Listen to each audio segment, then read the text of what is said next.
Good morning. এখন আমরা বসেছি ব্রেকফাস্ট করতে, কারণ আমরা এবার তাওয়াংয়ের পথে যাব।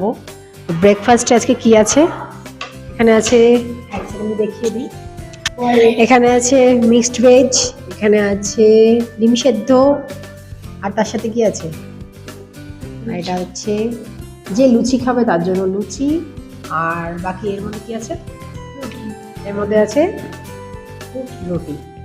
ব্রেকফাস্ট করে নিয়ে আমরা চটচট বেরিয়ে পড়ব। আমরা এখন আছি হচ্ছে সেলাপাসে যাওয়ার আগে আমরা এখানে দাঁড়িয়েছি। এটা হচ্ছে বৈশাখীতে আমরা দাঁড়িয়েছি। এখানে আমরা একটু মানে অনেকটা ওপরে উঠছি, তাই জন্য এখানে একটুখানি সময় নিয়ে আমাদের এখানে ঠান্ডা লাগতে শুরু করেছে। সব জলের বোতল থেকে জল বেরিয়ে আসছে, এরকম একটা ব্যাপার। তো বেশ ঠান্ডা, অনেকটা উপরে উঠে অবশেষে বরফের দেখা পেয়েছি আমরা। এখনো হাতে পাইনি, ডেফিনেটলি হাতে পাবো। তো চলো আমরা এখান থেকে এবার সেলাপাসের দিকে যাব। এখানে কিছুক্ষণ হোল্ড করে তারপর আমরা আবার বেরোবো। আমি এটাই ব্লগে দেব, দেখ জাস্ট কিচ্ছু দেখা যাচ্ছে না, না আকাশ না পাহাড়, নাথিং।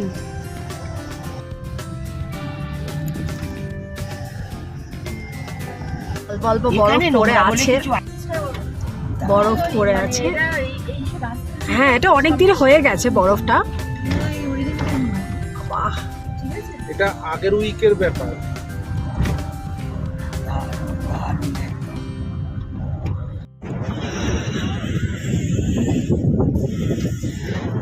সাংঘাতিক হাওয়া। এটা হচ্ছে সেলা লেক।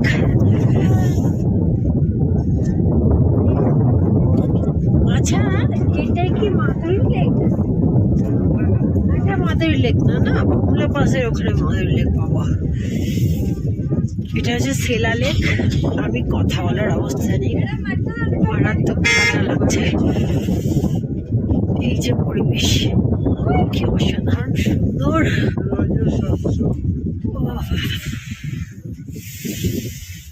আমার হাত কাঁপছে লিটারালি।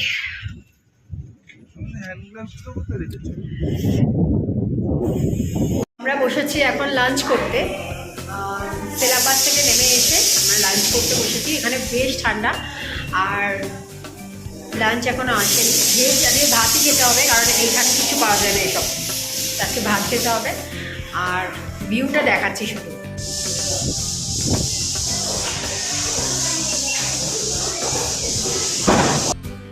খাওয়া দাওয়া হয়ে গেছে কমপ্লিট, আমাদের গাড়ি দাঁড়িয়ে আছে। আমরা এবার কোথায় যাব জানি না, মানে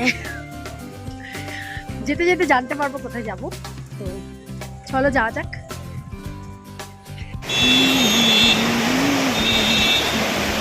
এখন জাং ওয়াটারফলে। আমি সামনাসামনি যেতে পারছি না, এত পুরো বৃষ্টির মতন আমরা সবাই ভিজে যাচ্ছি, মানে এই হচ্ছে তার অবস্থা। আর জলটা এখানে পড়ে এই যে কি সাংঘাতিক অবস্থা, দেখেছেন?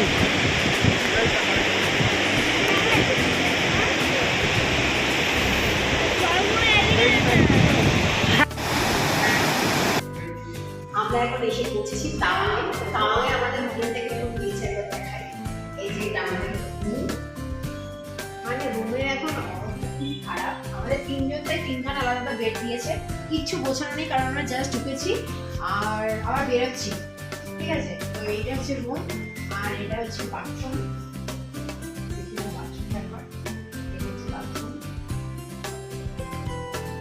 এটা বাথরুম। পাহাড়ি এলাকায় খেতে পাচ্ছি, শুতে পাচ্ছি। ও আবার গোদরেজের ইন্টেরিয়ার দিয়েছে আমাদের, গোদরেজের একটা ওয়ার্ড্রপ দিয়েছে। ঠিক আছে, চাইলে এখানে ওয়ার্ড্রপে শাড়ি ঠাড়িও রাখা যেতে পারে। ঠিক আছে, চলো এবার আমরা যাই, হয়ে গেছে।